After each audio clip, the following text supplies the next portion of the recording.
The Force is what gives the Jedi his power. It's an energy field created by all living things. It surrounds us and penetrates us. It binds the galaxy together. For my ally is the Force. And a powerful ally it is. Life creates it. Makes it grow. Its energy surrounds us and binds us. Luminous beings are we, not this crude matter.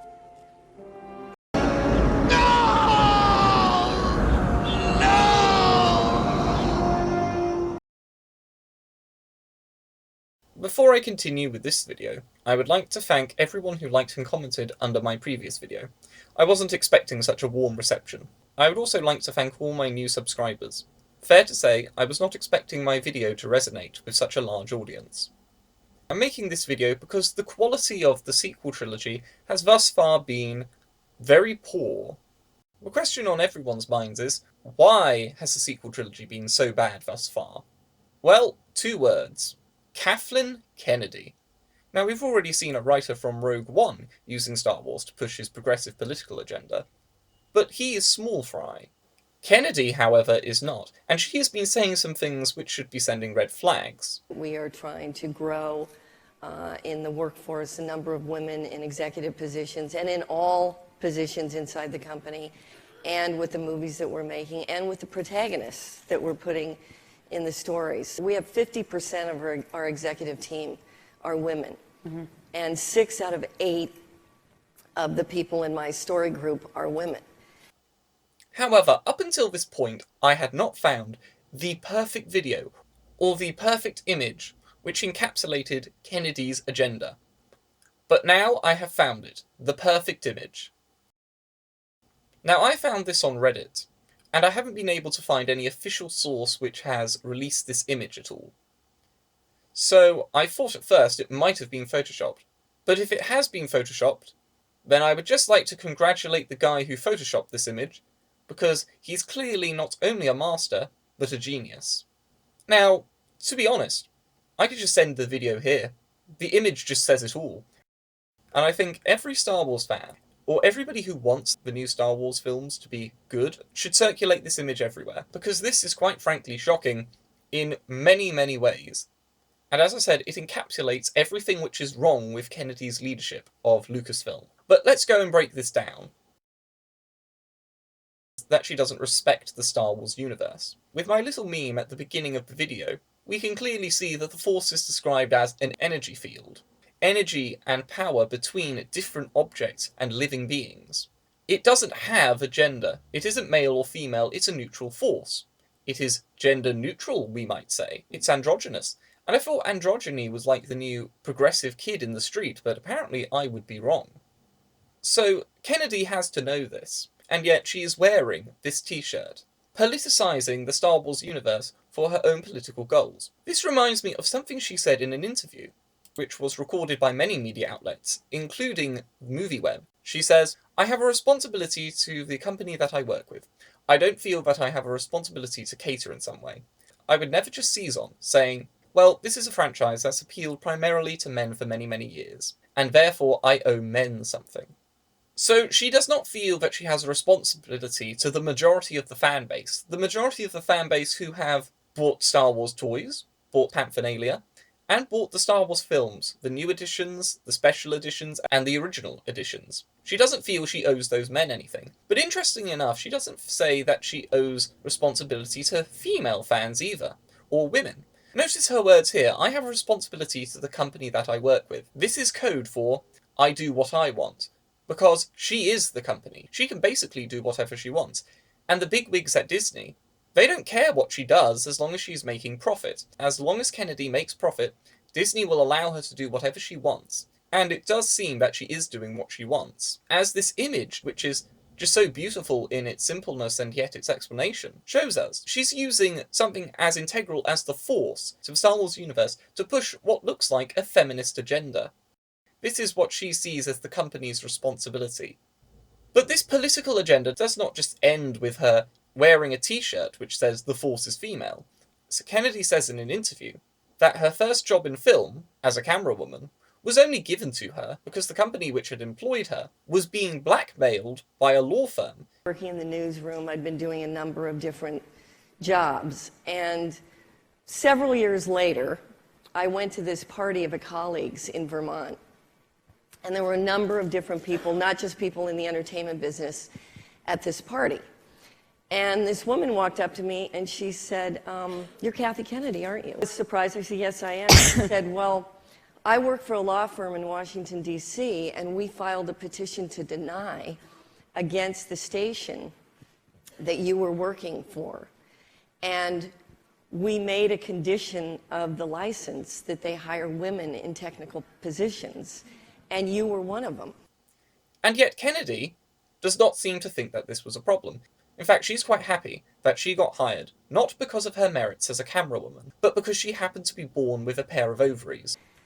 The fascinating thing that I look back on is that the fact that that opportunity was afforded me, it's really put me in a position to make decisions that affect a lot of the women that I work with today that I think has made a huge difference. I mean, the fact that I can sit in a meeting and say, I think the protagonist should be a woman. Mm-hmm. I think that those are the kind of changes that are really, really important in our business. And that was the beginning. That was the opportunity that afforded me that position. Which means that this article by the New York Times should not surprise us. In this article, it talks about the women who run the Star Wars universe, and it mentions that the Story Group was founded by Kathleen Kennedy in 2012 when she succeeded George as president of Lucasfilm, putting Carrie Hart, a former film and TV writer, in charge of the unit. Ms. Hart's first move was to make the Story Group entirely female. It's clear that Kathleen Kennedy and Ms. Hart clearly feel that it is fine to have an agenda for the group.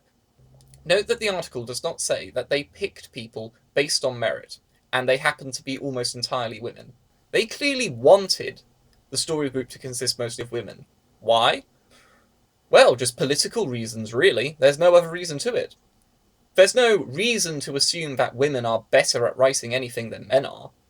Considering what Kathleen Kennedy said about her being hired for the first time, it isn't surprising that she thinks it's okay to discriminate against men in favour of women just because she wants a couple more women in the company. But this is not a good way to run a company. Anyone with common sense should realise this. You should pick people based on their merit. And I'm not saying this from a political view. I'm saying this from a practical view. If you have the best people working for you, then you will have the best business you can possibly have. If you have a bunch of mediocre people working for you, well, things will get very, very, very difficult indeed. Especially when you're working in a multi-billion-pound sterling industry such as film. Now, a quick question, everyone. Does anyone remember when Kathleen Kennedy was saying that she wanted a female director for one of the sequels? It is going to happen. We are going to hire a woman who's going to direct a Star Wars movie. I have no doubt. I remember that, and I remember thinking, as I fought with these diversity quotas in the Story Group, that this was absolutely absurd. And apparently, all the women in Hollywood thought it was absurd as well, because I guess all the female directors in Hollywood did not want to be known as the woman who got to direct a Star Wars film because she happened to be born with a pair of ovaries. I guess that really wasn't the kind of title they wanted, or the kind of reputation they wanted with the Star Wars fans, and quite sensibly, they backed out. And thus, we can see that there hasn't been a female director for any of the Star Wars films, which really must infuriate Kathleen Kennedy. But it does explain her recent choices in directors, such as J.J. Abrams, who is, of course, another SJW.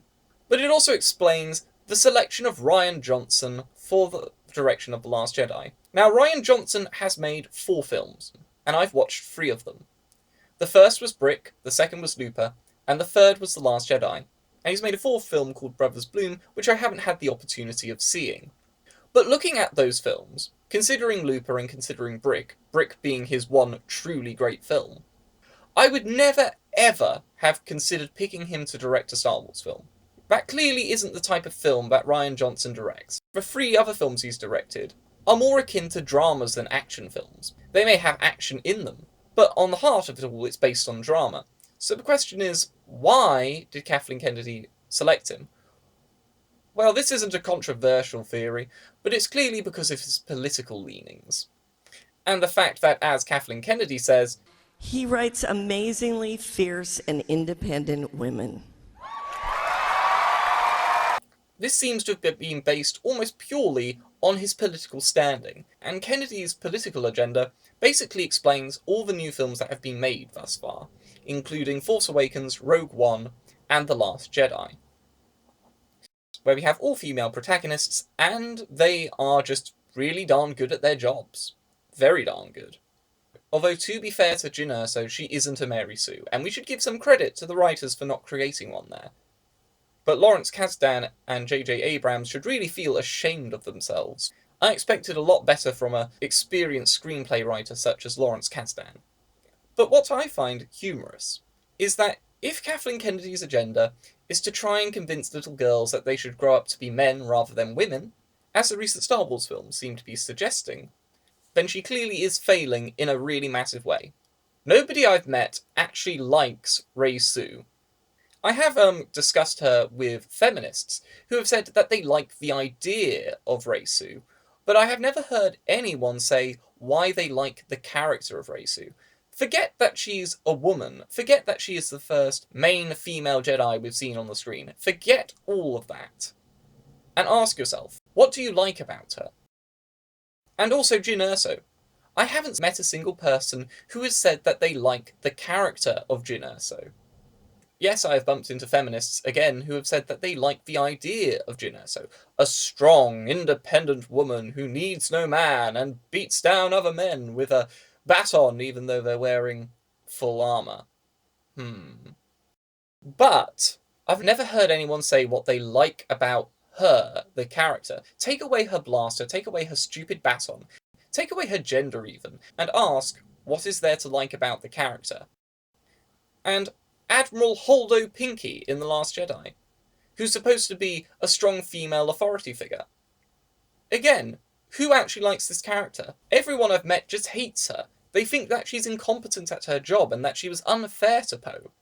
But again, the only people who have found who have been really willing to defend Admiral Holdo Pinky are feminists or progressives. But again, they like the idea. This is the common theme. They like the idea, but they don't like the characters. Because even when you wear the 3D glasses in the cinema, all of those female characters I've just mentioned are still two-dimensional. There's nothing to like about them. So in this mess, I do find a bit of light in knowing that Kathleen Kennedy is actually failing. If I were a little girl, I wouldn't like Rey. I wouldn't like Jyn Erso. I wouldn't like Holdo. I might like the ideas of them, but I wouldn't be able to connect with them. And to be honest, I don't believe anyone is able to connect with those characters. They're just terrible. And speaking on this subject, recently I read a comment underneath a Jar Jar Abrams video. A commenter was saying that their 8-year-old sister was watching Force Awakens with them, and she kept asking, "Where is Luke? Where is Luke?" This is a damning indictment of Kathleen Kennedy's management of the sequel trilogy and her beliefs. Because she seems to be a member of the crowd which believes that audiences are only capable of liking and identifying with characters who match their demographic. And this has been the implicit justification for the female leads we have seen. However, this comment, and many others like it, under the same video I might add, prove that this is not necessarily the right approach to take with art. So I've rambled on about Kathleen Kennedy's ridiculous political agendas and how this image basically encapsulates everything. And because of the nature of The Last Jedi, and because of her politicking in Lucasfilm, I can safely make predictions about the new Han Solo film. Here is my main prediction. Han Solo will meet a female character who will help him do the Kessel Run. She will be a strong, independent woman who needs no man, and who will lambaste Han Solo for being a scoundrel, and she will consistently emasculate him throughout the film, showing that women don't need men, and that Han Solo still has a lot to learn from this weird random woman we've never met before. And if you don't believe that they will treat Han Solo badly, I'll just ask you to look at Luke in The Last Jedi, and think about that for a couple of minutes. Now, this has been all a bit glum and gloomy, but I also have good news for everyone who doesn't like the new direction these Star Wars films have taken. It's no secret that The Last Jedi didn't do as well as everyone was hoping. Nobody in Hollywood was predicting that it would be dropped in China, for instance. And that is the second biggest market in the world, and Hollywood, in recent years, has been trying to break that market. After the debacle which was The Last Jedi, the Disney executives have got to be questioning whether Kathleen Kennedy has a future at Lucasfilm. And this is where we can hurt her and Lucasfilm. The new films they're releasing this year are the Han Solo film and the Obi-Wan film. All we have to do is boycott them. Kathleen Kennedy and her ilk only speak one language, and that is the language of money. We must interpret our critical outrage into low box office numbers. We should not go and see any of these films. We should not give Lucasfilm or any of the directors hired by Kathleen Kennedy the benefit of the doubt. We should assume they're awful, and we should not go and see them. Because if Han Solo flops, and if the Kenobi film flops, then I think it's safe to say that Kathleen Kennedy will be replaced. Thank you all for watching, and I hope you have an excellent day. Before I end this video, I would like to just say two things. The first is, the next video I'm making is not going to be related to Star Wars at all. After that, however, I'm going to make a video critiquing a certain scene from The Last Jedi in rich and deep detail, describing everything that is wrong with it. However, I'm going to have to wait until I get the footage for that. But stick around, because I think it will provide a lot of catharsis for the fandom.